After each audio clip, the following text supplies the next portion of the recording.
Persoalan ini dijelaskan oleh Al-Hafiz Ibn Hajar dalam At-Talkhis. Hadis tersebut juga diriwayatkan oleh Hakim yang ditahqiq oleh Syekh Wadi. Menurut Hakim, amalan ini merupakan amalan mulia dengan sanad yang sahih.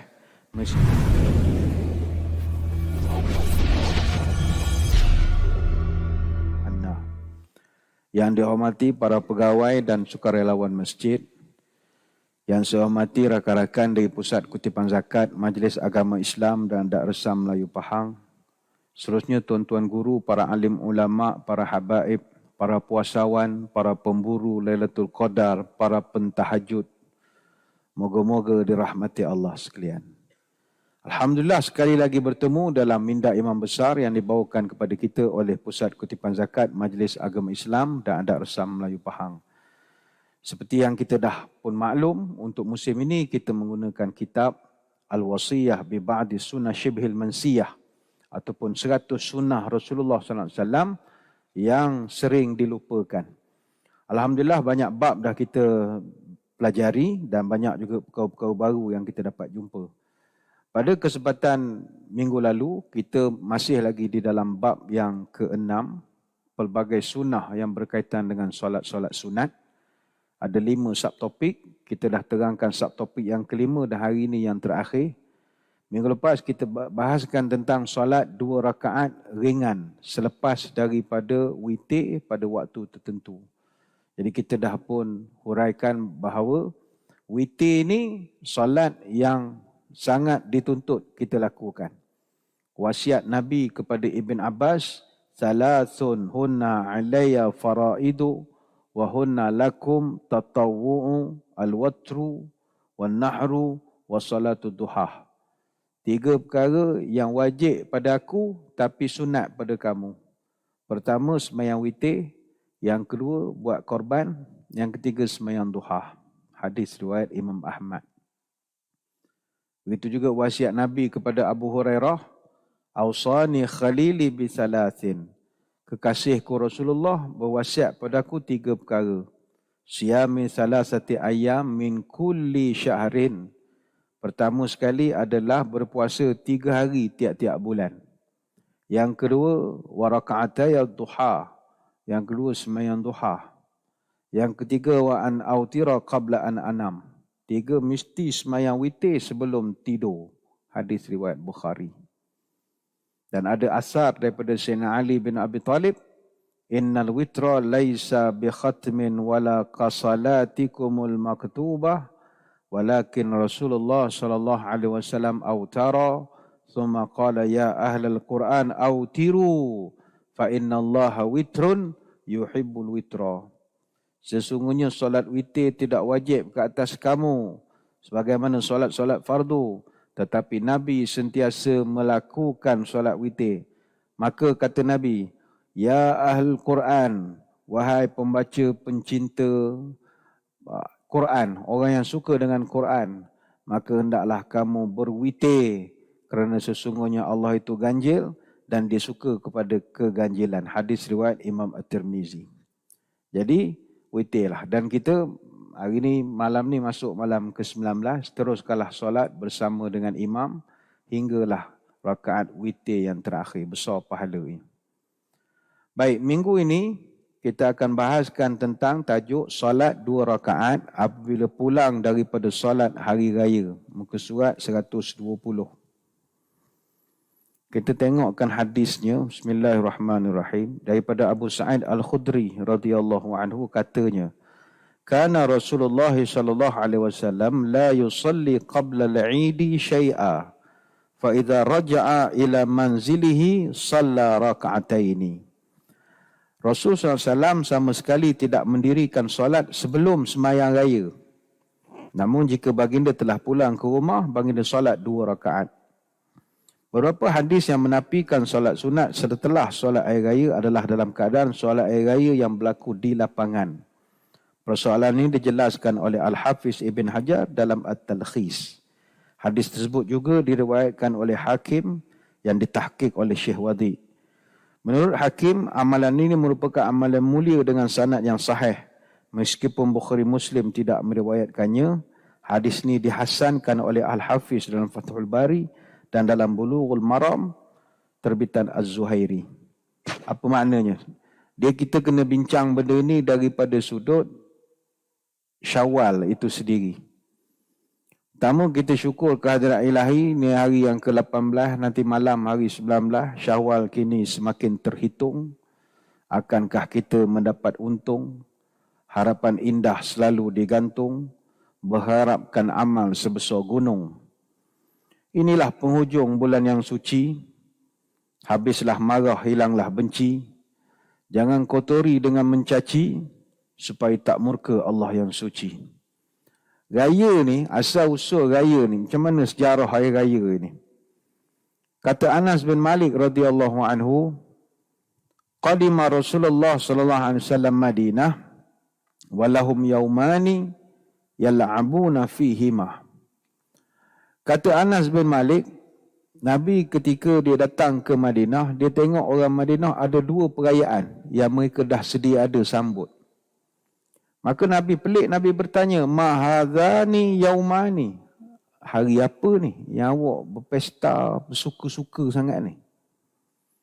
Jawab mereka, kunna nal'abu fihima fi jahiliyah. Kami ini meneruhkan perayaan yang dah kami sambut sejak zaman kami jahiliyah lagi. Faqala Rasulullah, maka kata Nabi beginilah, Inna Allaha qad abdalakum fi bihima khairan minhuma. Allah dah gantikan 2 perayaan kamu ini dengan 2 perayaan yang lain, iaitu Yaumul Adha wa Yaumul Fitri. Hari Raya Haji, Hari Puasa. Hadis riwayat Abu Daud. Jadi, apakah 2 perayaan itu yang menjadikan Nabi tukar perayaan tu kepada Hari Raya kita? Kata Aisyah, dalam satu riwayat, inna likulli qaumin 'idan wa inna 'idana hadzal yaum. Setiap manusia kaum dalam dunia ni dia ada raya masing-masing. Dan raya kita adalah hari ini, raya puasa. Jauh sebelum datangnya Islam, masyarakat Arab dia ada 2 hari raya. Satu dipanggil Nairuz, satu lagi dipanggil Mahrajan. 2 perayaan ni sambut dengan pesta. Tari-menari, joget-joget. Zaman itu tak ada lah TikTok, nak rakam pun tak senonoh super kita sekarang. Dia happy. Cocok bintang, menari macam-macam. Jadi Nairuz dan Mahrajan ini, dia adalah perayaan yang sangat bersejarah.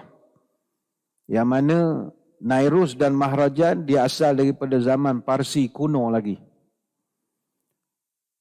Masa saya di Mesir dulu, ada satu gereja namanya Sentakla Haimanut Coptic Orthodox. Dia terletak di Iskandariah ataupun di Alexandria di Mesir. Tiap-tiap tahun 11 September, gereja ini di Kristian lama, Ortodok. Janggut, pakai serban semua. Jadi tiap-tiap tahun mereka akan sambut Coptic New Year, yang mereka dakwa sebagai kalender pertama dunia, bermula tahun 4241 sebelum Nabi Isa lahir lagi. Jadi sambutan ini mereka panggil sebagai Blessed Coptic New Year, Feast al-Nairuz. Jadi perayaan tu sampai sekarang ada lagi, masih ada lagi disambut di Mesir dan di beberapa tempat. Baik itu ada lagi perayaan yang di zaman Nabi itu Mahrajan. Mahrajan ni kekal istilah sampai sekarang. Mahrajan maknanya expo, pesta, Mahrajan. Festival kalau bahasa kita sekarang. Dan sampai sekarang masih diadakan Mahrajan ini, dibuat dan dianjurkan oleh gereja-gereja tertentu. Contohnya The Maronite Catholic Church. Mereka akan buat sambutan ataupun mereka celebrate the Feast of the Assumption of the Blessed Virgin Mary. Dia menyambut peringatan Maryam diangkat ke syurga. Biasanya bulan 8 dia buat. Jadi 2 perayaan ni ada sampai sekarang masih ada lagi. Tapi Nabi dah tukar kepada hari raya kita. Jadi balik kepada yang hadis ni nak cerita adalah hari raya jangan tak buat ibadat. Tapi ada ibadat mu jangan buat. Ada begitu pula. Kita nak banyakkan ibadat tapi jangan rajin telajak. Ibadat memang kena banyak. Lepas tu saya menyuruh diri saya dan hadirin hadirat, malam raya jangan lupa banyakkan berdoa dan beribadah. Beribadah mungkin susah. Tuan-tuan nak pergi masjid macam sekarang malam raya tak ada dah Tok Imam. Tak ada dah Tok Imam balik kampung dah. Pukul 9, 9.30 tutup dah pintu. Jadi kalau tak dapat ibadah secara khusus di masjid, banyakkan berdoa. Sebab kata Abu Umamah radhiyallahu anhu, man qama lailatal Eid muhtasiban lillahi ta'ala lam yamut qalbahu yawma tamutul qulub. Nabi sebut siapa-siapa yang beribadah pada malam Idul Fitri dan malam Idul Adha semata-mata nak mengharap redha Allah, maka hatinya tidak akan mati. Pada ketika hati manusia ramai yang mati ketika itu. Hadis riwayat Ibnu Majah. Jadi kita malam raya jangan lupa memperbanyakkan ibadat, baca Quran, takbir jangan henti, bertasbih, beristighfar. Sebab itu Imam Asy-Syafi'i rahimahullah dalam kitab kitab Salatul Aidin, muka surat 264, dia mengatakan wa balaghana annahu kana yuqal inna du'a yustajabu fi 5 layalin fi lailatil jumu'ah wa lailatil adha wa lailatil fitri wa awwal lailah min Rajab wa lailatil nisfi min Sya'ban. Telah sampai kepadaku hadis-hadis, mana kata Syafi'i aku dah kaji banyak hadis, bahawa aku simpulkan ada 5 malam doa sangat mustajab. Pertama malam Jumaat, yang kedua malam raya haji, yang ketiga malam raya puasa, yang keempat malam pertama bulan Rejab, dan yang kelima malam nisfu Sya'ban. Jadi salah satu yang kata Imam Syafi'i malam raya. Ini sabitlah dengan hadis yang banyak. Imam Syafi'i dah jumpa banyak hadis. Jadi kita bila tahu Syawal ini adalah perentan ataupun masa untuk ibadah, apa yang perlu kita buat? Pertama sekali adalah persediaan pagi raya. Pagi raya. Sunat hukumnya untuk kita berpagi-pagi untuk mandi. Dan juga memakai pakaian yang terbaik dan menggunakan wangi-wangian. Yang munasabah lah, yang munasabah. Ni common sense saja. Takkan tak pakai langsung, takkan deodorant pun tak ada pakai. Pakai. Sunat hukumnya. Kana Rasulullah sallallahu alaihi wasallam yaghtasilu yaumal fitri wa yaumal adha. Kata para sahabat, Nabi bila raya haji dan juga raya puasa, dia biasa mandi. Dia mandi. Hadis riwayat Ibnu Majah. Jadi termasuklah bagi orang perempuan yang tak boleh semayam pun, pagi raya tu mandi juga. Mandi ambil barakah saja. Ambil barakah, mandi pagi raya. Kata Anas bin Malik, amarana Rasulullah sallallahu alaihi wasallam an nalbasa ajwada ma najid wa an natatayyab bi ajwada ma najid. Nabi dulu dia suruh kami pada hari raya pakai pakaian terbaik yang ada dalam simpanan kami. Dan memakai wangi-wangian yang terbaik. Perfume mahal pakai. Hadis riwayat Al-Hakim. Kata Hasan bin Ali, amarana Rasulullah SAW fil aidain an nalbisa ajwada ma najid. Nabi memerintahkan kami pada hari raya supaya memakai pakaian yang terbaik yang pernah kami jumpa. Ini hadis riwayat Baihaqi dan juga Al-Hakim. Kita raya ni memang kena happy sikit. Jangan nak zuhud tak tentu arah. Memang kena bergembira. Bahkan sunat bergembira. Yalah, kita mungkin ada musibah yang menimpa, kematian orang terdekat. Jadi kita pun kata tahun ni kawan tak berapa nak beria sangat beraya. Jangan, gembira kena gembira. Mesti gembira. Tapi luaran dalam hati sedih tu cerita lain. Ni dok menangis siang malam. Tak boleh. Sebab kata Yusuf Al-Qardawi, ada 6 momen yang kita disunatkan bergembira. Pertama, hari raya. Yang kedua, pergi majlis kahwin. Jangan sedih-sedih. Mesti happy. Happy. Macam mak menangis tengok anak akad nikah tu cerita lain. Nangis kegembiraan, nangis lain. Ni nangis merau-merau. Yang ketiga, bila berjumpa dengan orang yang lama tidak berjumpa, sunat bergembira. Jumpa kawan-kawan sekolah rendah, sunat gembira. Yang keempat, pergi walimah, kenduri. mesti gembira. Tidak wajib, tapi jangan muka muncung sangat. Yang kelima, pergi majlis akikah. Dan yang keenam, ketika menengok baby. Tak kira anak orang ke cucu orang ke, pipi labuh-labuh sampai ke bawah tu, suka betul kita menengok, kita gembira, suka. Sunat hukumnya.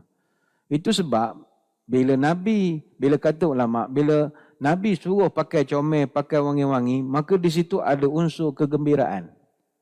Sebab itu kalau kita perasan, Nabi sebenarnya okey je hiburan sikit-sikit masa hari raya. Tak ada masalah. Ada orang terlampau strict sangat, tak boleh beribu langsung. Pasang Quran je rumah dia. Kita beraya tu dengar Quran daripada mula sampai habis. Tidak salah, tapi kita nak uraikan, hiburan sikit-sikit tak ada masalah. Bahkan dalam riwayat, kata Aisyah radhiyallahu anha, kanal habasyu yal'ibuna bihim fasatarani Rasulullah sallallahu alaihi wasallam wa ana anzuru fama ziltu anzuru hatta kuntu ana ansarifu. Kata Aisyah, masa hari raya, datang geng-geng daripada Habsyah. Mereka buat persembahan dengan alat perang. Katalah macam di Malaysia ni, komando GGK, UTK, dia ada joget perang dia. Dia ada pegang pedang lah, macam yang pegang pisau. Jadi zaman tu orang Habsyah pun, dia main parang-parang dia. Jadi Nabi pun tarik satu kain sutrah supaya mereka tidak melihat Aisyah. Tapi Aisyah ketika itu sedang menonton persembahan. Dan aku terus, kata Aisyah, duduk dalam keadaan demikian sampai aku dah tak nak tengok lagi. Mana puas dah. Hadis riwayat Imam Bukhari. Maknanya hari raya pagi pas semayang, orang Habsyah datang joget pakai pedang. Nabi tak ada kata, berhenti, semayang duha. Apa joget-joget porong gila. Semayang duha, ni waktu duha. Tak. Nabi bawa Aisyah, tengok orang tu. Tutup sikit, jangan nampak isteri dia. Itu saja. Maka di sini menunjukkan bahawa Nabi tak ada masalah. Kalau pagi raya ada gembira-gembira sikit, tak ada masalah. Dia masalah orang kita gembira tapi tak tentu arah. Tak ada direction. Dia punya gembira dia tu tak ada hala tuju. Dia tanya, awak suka dah air raya? Suka. Kenapa awak suka? Dia tak tahu kenapa dia suka. Suka kita ni suka yang ada direction. Disebabkan orang kita suka dengan raya tapi tak ada garis panduan, tak ada hala tuju, itu dia gembira kosong. Buat joget video TikTok, ngarut je. Ya hari raya, ya hari raya. Pejam celik. Bukanlah nak ngata lagu, tak betul. Hok buat video tu, tak senonoh. Depan masjid kita orang ni, berapa orang buat syuting, ramai betul. Dia buat TikTok challenge agaknya. Pejam terus tanam di stali tu kan. Pejam terus, tak celik-celik. Jangan, dah lah bulan puasa awak nak syuting, tak tentu arah, carilah tempat lain. Padang fikir seluar-luar, background masjid juga.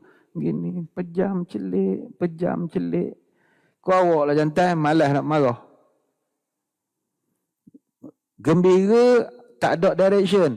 Tapi Nabi dia suruh gembira, ada direction.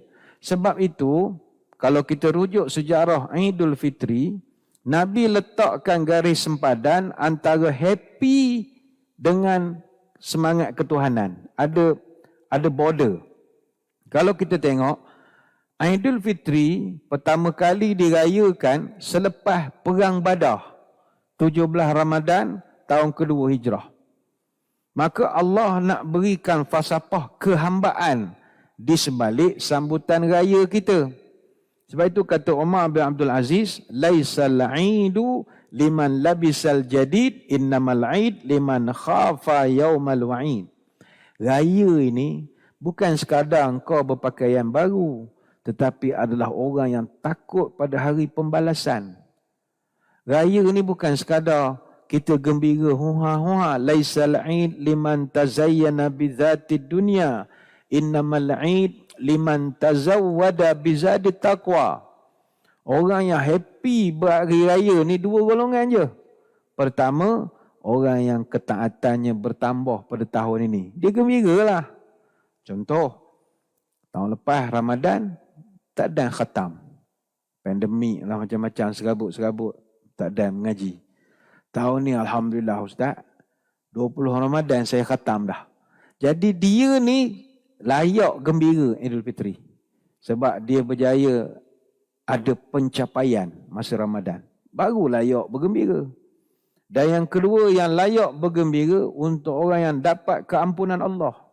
Awak sembahyang tarawih malas, membuta kerja siang malam pagi petang, payah nak dapat keampunan. Sebab itulah ucapan hari raya ataupun selamat hari raya ini milik semua orang. Semayang tak semayang, TikTok tak TikTok, semua kita ucapkan selamat hari raya. Tapi ucapan Idul Fitri minal aidin wal faizin hanya untuk orang beriman saja. Untuk orang huru-hara kita ucap selamat hari raya. Selamat hari raya, selamat hari raya. Selamatlah hari raya engkau belum tentu selamat lagi. Hari raya tu selamat. Tapi untuk orang beriman, taqabbalallahu minna wa minkum minal aidin wal faizin kullu am wa antum bi alfi khair dan bagai-bagai. Jadi gembira yang ada direction. Yang kedua, Nabi ajar mesti bertakbir. Jadikan takbir amalan kita. Takbir ada dua jenis, satu takbir mutlak, satu lagi takbir muqayyad. Takbir mutlak ini dia tidak kait dengan masa tertentu. Maknanya pada bila-bila masa. Masuk saja maghrib malam 1 Syawal, tuan-tuan puan-puan dah boleh bertakbir. Di mana-mana saja. Di pasar, ada pasar buka malam. Pasar raya lah. Di pasar raya, di masjid, tengah berjalan, masa pergi ke bazar Idul Fitri, malam tu ada dia buat lelong. Biasanya lah malam kabut dia buat lelong. Stadium pun semua dia nak tolak murah balik kampung Melaka dah. Kita plan baru tu lah nak cari baju raya anak apa semua. Pergilah, tak ada masalah. Tapi takbir mutlak. Sambil-sambil Allahu Akbar, Allah. Sambil ngukur baju anak. Allahu Akbar. Ambil songkok. Lah, dia takbir mutlak. Bila-bila masa, anytime. Hatta kalau puan-puan tengah buat kuih semprit ke, ada anak macam-macam teringat. Adalah belen-belen, buatlah picit. Dia kata Allahu Akbar, Allah. Sambil-sambil. Dia panggil takbir mutlak. Ataupun masa pagi esok nak pergi sembahyang raya daripada rumah dalam kereta, takbir Allah, dia tak ada masa. Dan dia ada pula takbir yang muqayyad. Takbir muqayyad dia terikat dengan masa tertentu, iaitu dengan waktu tertentu. Iaitu takbir yang kita buat setiap kali lepas sembahyang fardu. Contoh masuk maghrib 1 Syawal, habis sembahyang maghrib kita dah malam raya dah tu. Habis maghrib, takbir lah.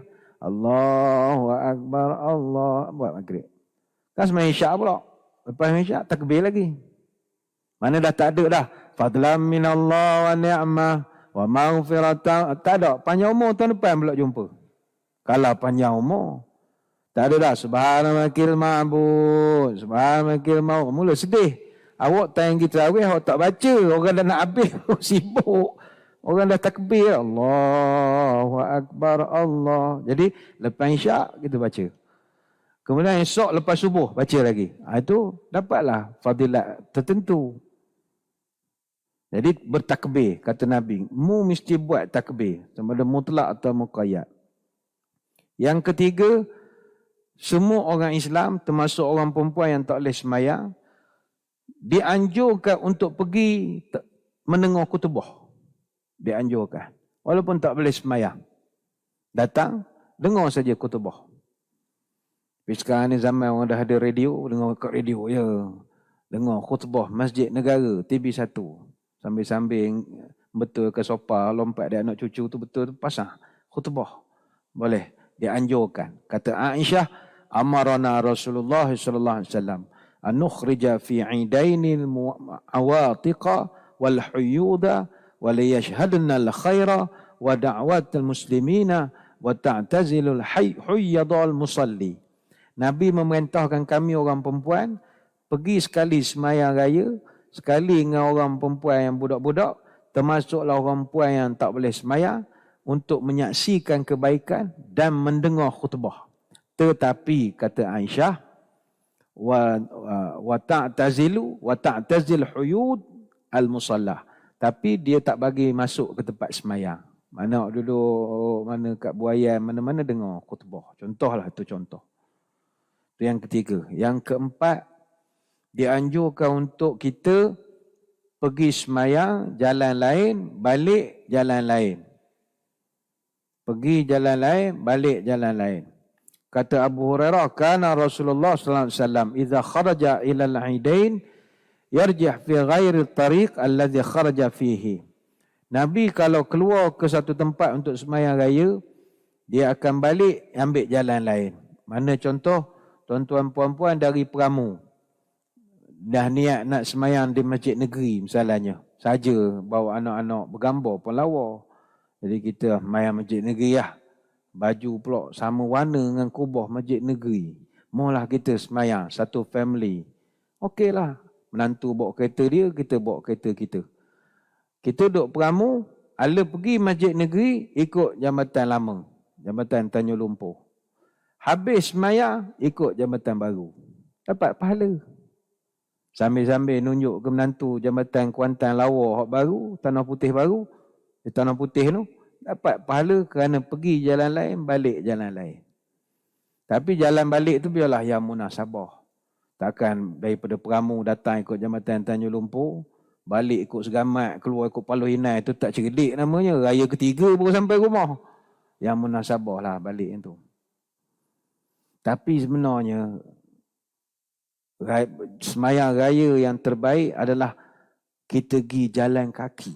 Oh, ni yang paling afdal. Belemih. Kana Rasulullah sallallahu alaihi wasallam yakhruju ila al-'id masyian wa yaji'u masyian. Nabi kalau pergi sembahyang raya, dia berjalan kaki, dan bila dia balik pun jalan kaki. Hadis Ibnu Majah. Kau ada tuan-puan yang rajin jalan kaki, lah. Tak ada masalah. Tapi ini bukanlah wajib.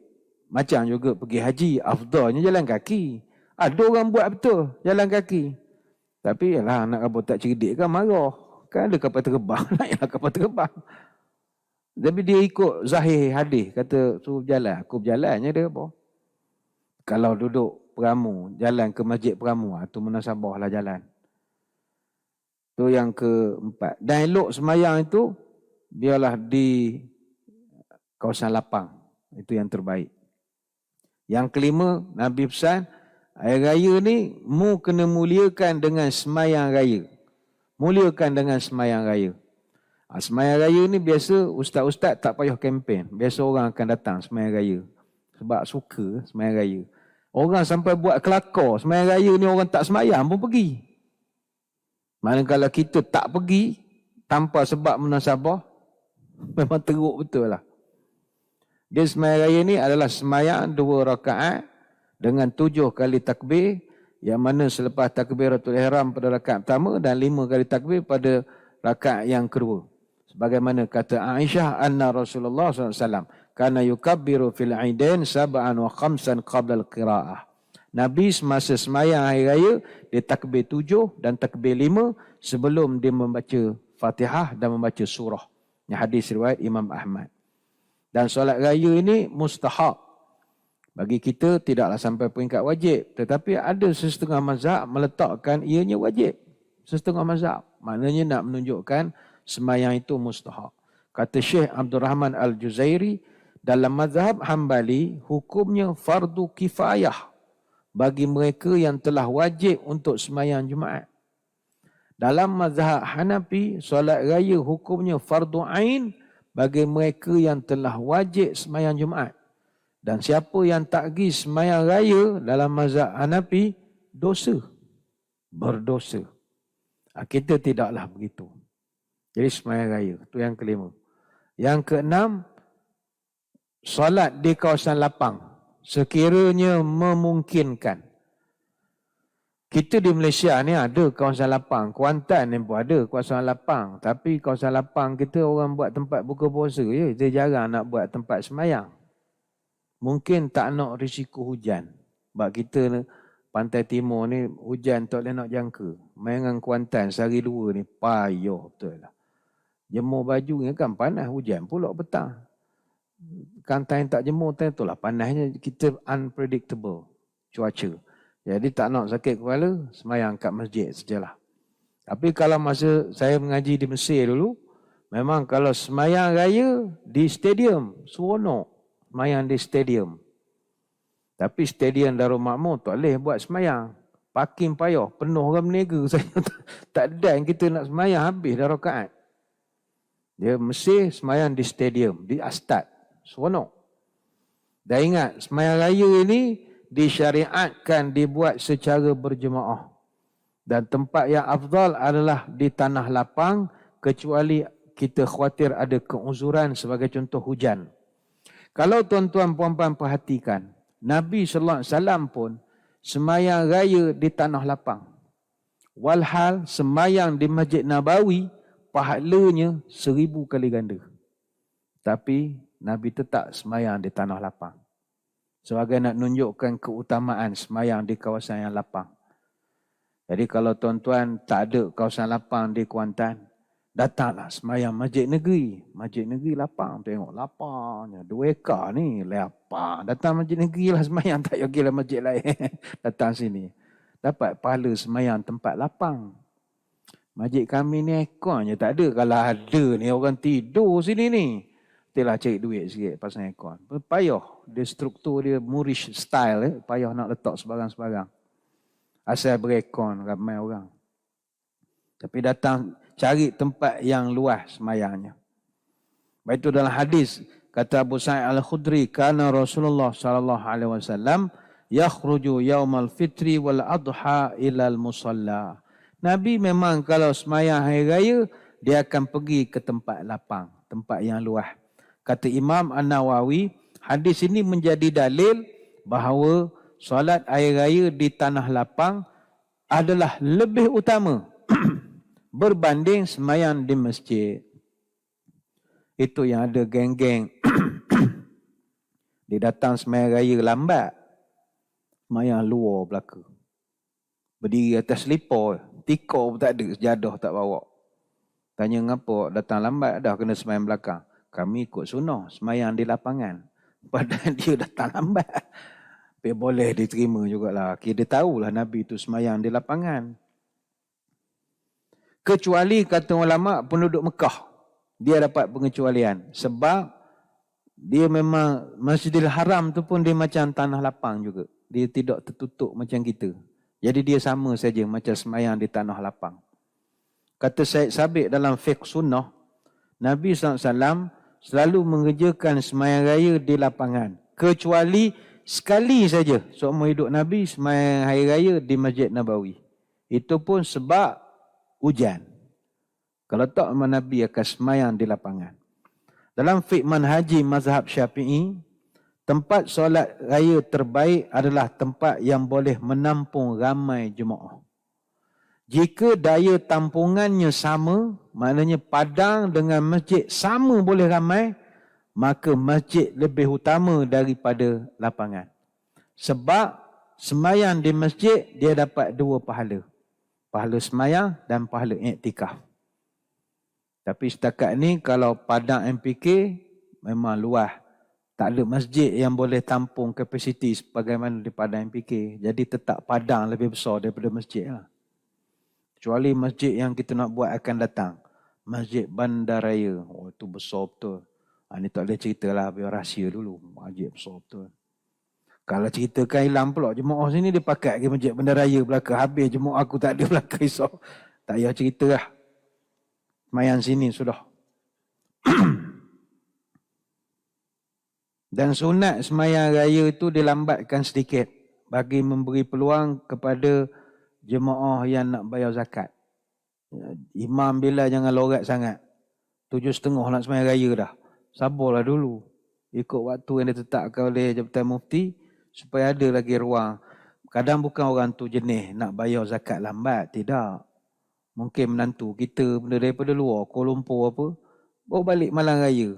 Rasa nak bayar zakat di Kuantan. Dia bayarlah. Dia tak ada masalah. Cuma ini peringatan. Bila masuk bab semayang. Dia kena dengan bab yang kita sebut ni tadi. Yang kita belajar hadis tadi. Nabi tidak semayang apa-apa semayang sebelum semayang raya. Balik kepada ni tadi. Jangan rajin telajak.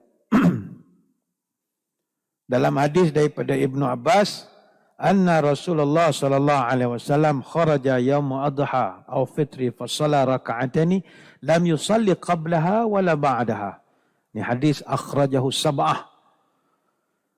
Kata Ibn Abbas, Nabi pada hari raya Idul Fitri dan Idul Adha, dia semayang 2 rakaat. Dan dia tidak semayang apa pun sebelum semayang raya ataupun selepas semayang raya. Hadis ni dipanggil akhrajahu sab'ah. Maknanya ditakhrijkan oleh 7 ulama besar hadis. Bukhari, Muslim, Abu Daud, Tirmizi, Ahmad, Nasai dengan Ibnu Majah. Contoh, semayang duha. Timbul persoalan, ada orang dia semayang duha dulu sebelum semayang hari raya. Alasan dia sebab dah biasa. Boleh ke tidak? Amalan yang mungkin, you tak you juga. Itu kan waktu duha, 8 lebih. Semayang dululah. Dah biasa buat dah musim-musim Ramadan hari tu. Boleh atau tidak? Jawapannya adalah, terdapat pandangan di kalangan para ulama mengenai hukum melaksanakan solat sunat sebelum solat Idul Fitri. Ada hukum dia. Menurut kebanyakan ulama, melaksanakan solat sunat seperti solat duha atau apa-apa solat sunat sebelum solat Idul Fitri, hukumnya adalah makruh. Sama ada dibuat di rumah maupun di masjid. Itu yang saya sebut tadi. Banyakkan ibadah, tapi ibadah yang ditunjukkan oleh Nabi. Mungkin logik kita mengatakan, Allah Ustaz, pagi raya, apa salah saya semayang duha? Ini SOP kau. SOP, tak boleh nak buat apa. SOP, sunnah is our priority. SOP kita. Nabi tunjuk begini, begitulah kaedah dia. Apa hujah? Terdapat beberapa hujah yang menjadi dasar kepada makruhnya kita melaksanakan solat sunat sebelum semayang hari raya. Antaranya adalah kerana Nabi SAW tidak pernah melaksanakan apa jua solat sunat sebelum semayang hari raya. Dan perkara ini disebutkan dalam hadis riwayat Imam Bukhari daripada Ibnu Abbas. Dia mengatakan, anna Nabi SAW lam yatatawa qabla al-aidain. Nabi tidak melakukan sebarang solat sunat sebelum daripada semayang raya. Bukan semayang raya haji saja, puasa saja, raya haji pun sama. Selain itu, para sahabat Nabi, sebagai contohnya Abdullah bin Mas'ud dan juga Huzaifah al-Yamani. Ini dua-dua sahabat yang memiliki lokus tandai. Kerana mereka orang yang dekat dengan Nabi, kerja dengan Nabi. Mereka secara khusus melarang solat sunat sebelum Idul Fitri dan juga sebelum sunat Idul Adha. Ini sebagaimana yang disebutkan dalam kitab Al-Mawsu'ah Al-Fiqhiyah Al-Kuwaitiyah. Wa an Abdullah bin Mas'ud wa Hudzaifah innahuma kana yanhiyanin nasi 'anis salati qabla al-'id. Adalah Abdullah bin Mas'ud dan juga Hudzaifah. Kedua-dua mereka ini melarang masyarakat melaksanakan sembahyang sunat sebelum sembahyang hari raya. Sementara ada juga di kalangan ulama berpendapat bahawa melaksanakan solat sunat sebelum solat sunat Idul Fitri hukumnya tidak makruh asalkan dilakukan di rumah sebelum berangkat ke masjid. Jadi ingat ada dua pendapat tadi. Tapi dua-dua tu agak berat juga. Maknanya tidaklah mengatakan harus benda tak ada. Ada penelitian. Buat di rumah itu saja yang biasa. Kalau you buat kat rumah, okey. Tapi pendapat pertama, rumah ke masjid ke, you tetap you tak boleh buat. Dan kata para ulama juga, kalau dilakukan juga di masjid, maka hukumnya makruh. Apa sebab? Kerana sembahyangmu itu menyerupai sembahyang sunat hari raya yang boleh menimbulkan kekeliruan. Orang jadi confused. Kan bila tengok kita berdiri sembahyang, pas sembahyang sunat, sembahyang hajat, sembahyang duha, sudah dah start sembahyang kau. Soh, semua duduk sebelah Tok Imam belaka. Pada Tok Imam tu sembahyang sunat banyak, menyebabkan kekeliruan. Jadi Perkara ini disebutkan dalam kitab Al-Mawsu'ah Al-Fiqhiyah Al-Kuwaitiyah. Wa qila innama yakrahu dhalika fil musalla kay la yashtabih 'ala an-nasi innahum yusalluna al-'id qabla salati al-'id. Fa amma fi baiti fala ba's bi anna yatatawa' ba'da tulu'i syams. Dikatakan bahawa sembahyang sunat sebelum sembahyang raya dimakruhkan jika dilaksanakan di tempat sembahyang. Hal ini supaya masyarakat tidak jadi kebingungan bahawa mereka melakukan sembahyang raya sebelum sembahyang raya. Adapun jika dilaksanakan di rumah, maka tidak menjadi masalah asalkan selepas terbitnya fajar.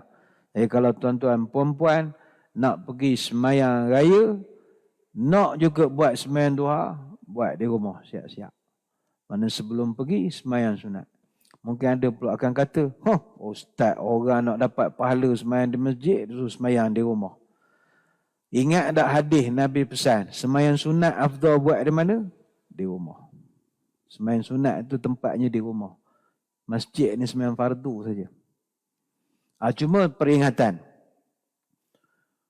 Tidak ada sembahyang solat qabliyah dan juga ba'diyah. Itu kena ingat. Salat Idul Fitri tidak didahulukan dengan salat sunat qabliyah dan tidak juga diakhiri dengan sunat ba'diyah.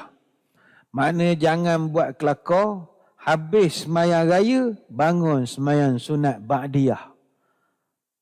Khutbah tengah pom-pom dia sembahyang 2 rakaat. Habis sembahyang orang tanya, sembahyang apa? Sunat ba'diyah lah, rawatib. Dapat pahala Syekh. Pahala apa? Orang tak buat. Kata Ibnu Abbas, anna Rasulullah sallallahu alaihi wasallam kharaja yauma adha aw fitrin fa shalla raka'ataini lam yusalli qablaha wala ba'daha. Nabi keluar pada hari raya puasa dan hari raya haji dan baginda mengerjakan sembahyang 2 rakaat tetapi baginda tidak mengerjakan lam yusalli qablaha wala ba'daha. Nabi tidak buat 2 rakaat qabliyah ataupun 2 rakaat ba'diyah. Ini hadis riwayat Bukhari Muslim. Itu pertama. Yang kedua, untuk sembahyang raya tidak ada azan, tidak ada qamat. Itu juga perlu diingat. Jangan bila terlebih rajin. Tengok jemaah dah standby, sembahyang raya, beres. Allahu Akbar, Allahu Akbar, syara la ilaha illallah, syara anna Muhammadar Rasulullah. Mulai ada qamat. Tak. Tidak ada qamat dan tidak ada azan pada sembahyang raya. Sebagaimana hadis daripada Jabir bin Samurah, "Shallaitu ma'a Rasulillah sallallahu alaihi wasallam al-aidain ghaira marratin wala marrataini bi ghairi adzanin wala iqamatin." Aku berapa kali sembahyang hari raya bersama Nabi. Bukan sekali, bukan 2 kali, kata Jabir bin Samurah. Dan sepanjang aku sembahyang dengan Nabi, tidak pernah ada sebarang azan ataupun iqamah. Tidak pernah ada. Jadi ini yang jadi perbahasan kepada hadis kita ni tadi. Iaitu kita tak ada sembahyang sebelum daripada sembahyang raya. Cuma menjadi amalan kita. Bila pergi ke masjid untuk nak sembahyang raya, sampai-sampai kita sembahyang sunat tahiyatul masjid. Yang ini kalau dapat diperbetulkan, perbetulkanlah. Sebab itu nama kitab ni 100 sunnah dilupakan. Mana orang, tak tahu pula kena sembahyang di rumah. Ni belajar dia sembahyang di rumah.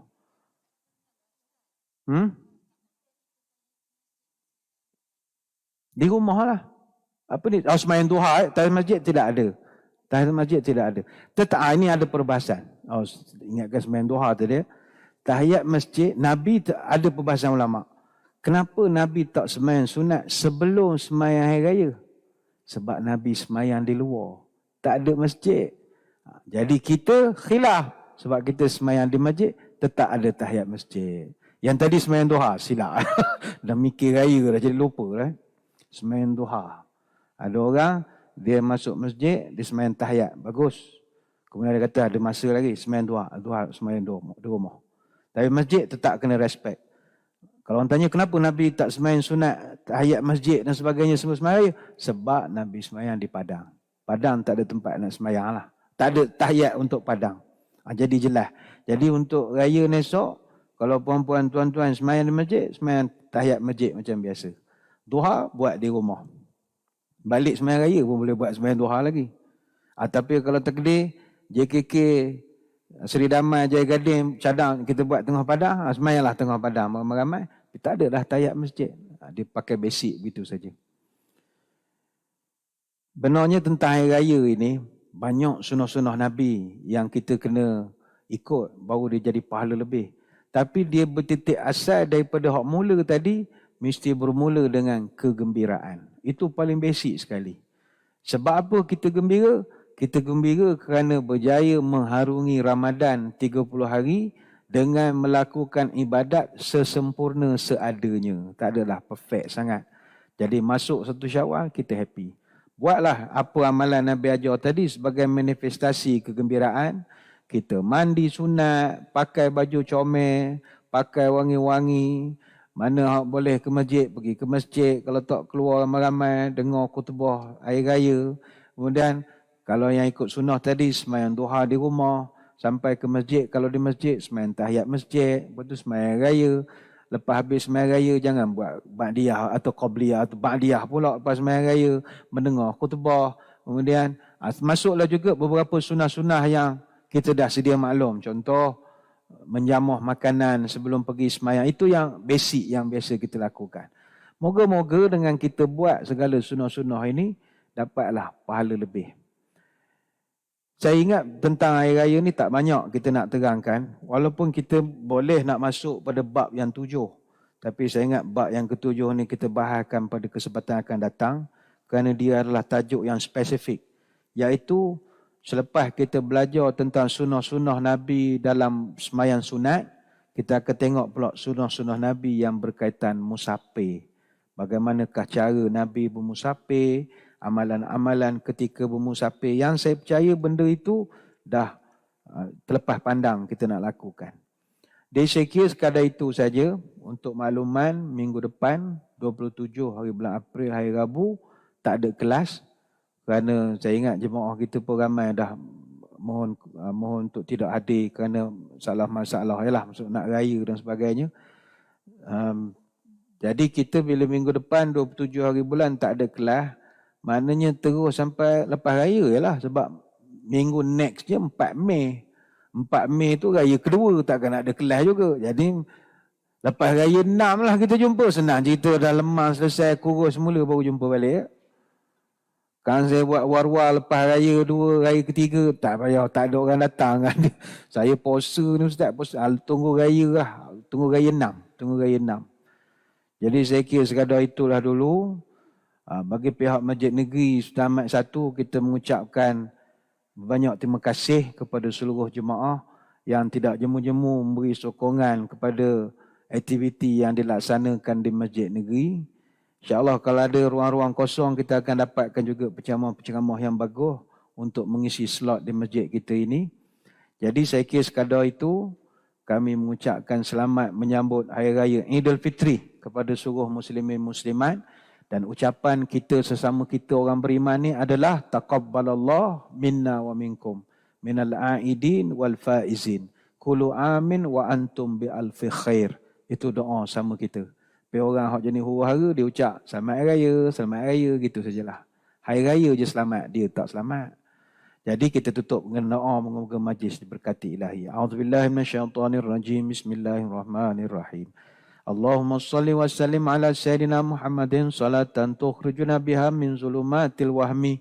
Allahumma in kana rizqina fis sama'i fa anzilhu wa in kana fil ardi fa akhrijhu wa in kana mu'siran fayassirhu wa in kana haraman fatahhirhu wa in kana ba'idan faqarribhu bihaqqi duhaika wa bahaika wa jamalika wa quwwatika wa qudratik atina ma ataita ibadika salihin. Ya Allah, kalau rezeki kami masih di langit, turunkanlah. Kalau di bumi, keluarkanlah. Kalau susah, permudahkanlah. Kalau haram sucikanlah, kalau jauh dekatkanlah berkat waktu duhamu, kecantikanmu, keindahanmu, kekuatanmu, kekuasaanmu. Limpahkan pada kami segala yang kau telah limpahkan kepada hamba-Mu yang saleh. Allahumma arinal haqqa haqqan warzuqna ittiba'ah wa arinal batila batilan warzuqna ijtinabah wa la taj'alhu multabisan alaina fanadil waj'alna lil muttaqina imama. Ya Allah, tunjukkan kepada kami kebenaran itu sebagai benar dan rezekikanlah kami untuk mengikuti kebenaran, dan tunjukkanlah kepada kami yang batil itu sebagai batil dan rezekikanlah kami untuk menjauhi kebatilan. Jangan jadikan kami keliru atas agama ini hingga kami sesat, dan jadikanlah pada kami orang bertakwa sebagai pemimpin. Subhanakallahumma wa bihamdika nashhadu an la ilaha illa anta nastaghfiruka wa natubu ilaik. Wa sallallahu ala sayyidina Muhammadin wa ala alihi wa sahbihi wa baraka wa sallam. Walhamdulillahi rabbil alamin. Sekadar itu, selamat hari raya. Wabillahi taufiq wa hidayah. Assalamualaikum warahmatullahi wabarakatuh. Wallahu a'lam.